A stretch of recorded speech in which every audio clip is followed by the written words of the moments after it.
জাকিরুলে হ্যাঁ মামু বলে মারা 2 দিন পরে সংবাদ পেয়েছে। হ্যাঁ সংবাদ পাইলে এই ফোন তো হি আর সংবাদটা দিছে। হ্যাঁ খালি মনে মনে রাখছে, মনে মনে রাখছে। এটা জাকিরুলের মামু মামু হ্যাঁ চনকলেশিয়া চনকলেশিয়া রাজা বলে হি খবর লই আইছে যে জাকিরুল মারা গেছে।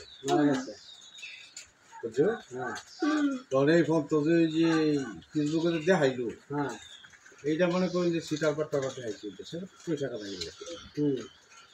তখন তার সম্পূর্ণ খুলিয়া শরীরের অঙ্গ যা আছে সব রাখতে দিব। হ্যাঁ রাখতে দিব, রাখতে দেওয়া যা গোটা লাশটা কাপড় করে ফাড়াইব। কবে যে ফাড়া এটার কিছু সিন নাই। যদি তার সরকারি ভিসা থাকতো সেই পাড়াই দিয়ে দিবে, সরকারি দেবে। অত তার সরকারি ভিসা নাই, তার সরকারি ভিসা নাই। গেছি কি ভিসাটা হয়ে গেছি, এই 2 বছরের ভিসা লয়ে গেছে। 2 বছরের ভিসা লেগেছি। পরে হেরে কি ভিসা বাড়াইছে না? বাড়াইছে, টাকা দিছে, পরে টাকা তার গেছে 4 লক্ষ টাকা মার গেছে ভিসা বাড়ানি লেগে। আর তো মনে করেন যে হি যে 2 বছরের ভিসা লাভ করে গেছে। হ্যাঁ ওই যে সাহানা গেল যখনকে, হ্যাঁ সাহানার সরাই তুলু, এটা আমার লোক কিছু নাই, এনামূলের লোক করছে যে এনামূল। হ্যাঁ পরে এনামূলে আমার লোক বলে 2 বছরের ভিসা লাভ করে গেছে। 2 বছরের 24 মাস, 24 মাস। এর মধ্যে বলে 5 মাসই কাজ করছে, আর বাহি মাসই বইয়ে হইতে গেছে, দুমদাম করছে, কাম করছে না। তাই ছাড়া আয়াবেলা বলে হাত দিয়ে যাও যাই তার লগে একখানে আছে, একখানে যাচ্ছি। তখন ই আইসা না, তাই আমি যাইতাম না, আমার বেকাল আছে।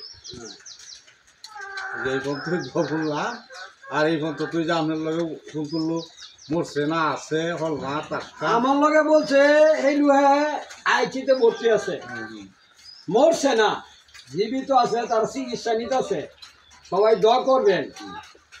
কারণ আমরাও তার কাছে বলছি এটাই যে জাকিরুলের পায়ের কোনো মাটি নাই না, সে আমরার সাথে এবং বন্ধুত্ব হিসাবে চলাফেরা করতো এবং টলি পাইতো। ফুলপুরের এরকম কোনো লোক নাই জাকিরুলকে চিনছে না টলি পাইতো না। কারণ গাড়ি পাইছে, ফ্যান টলি পাইছে, আমার লগে রয়েছে, এই আন্তরিকভাবে ভালোবাসা হিসাবে আমি জাকিরুলের দাদা। তখন সে ঋণ করে অর্থ সম্পদ হারায় বিদেশ গেছে, কামাই লেগে গেছে। যাওয়ার মতো যে হ্যাঁ সে এরকম ধরনের আইসিতে ভর্তি আছে, আমরা খবর পাইছি, আপনারা দেন চিকিৎসা করে যদি ভালো করতে পারবেন ভিক্ষা দেয় আপনার কাছে, এরকম ধরনের বিকল্প তৈরি হয়েছি। তার খবর পাইছে মরেছে।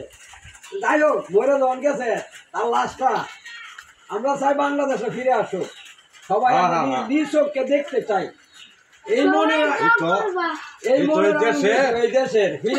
বাংলাদেশে ফুলপুর থানা তার আত্মীয় স্বজন জনগোষ্ঠী যাই আছে এলাকাবাসী সবাই তো তার দেখবার লাগে একটা আপত্তি, দেখবার লাগে আমরা একটা আপত্তি মনের মধ্যে একটা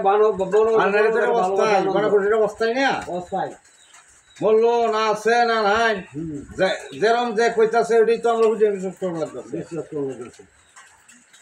এটা লয়ে আছি বাবু। বাবু ভালো থাকো ইনশাল্লাহ, আশা করি সবাই ভিডিওটা বেশি বেশি শেয়ার করিয়া দিও।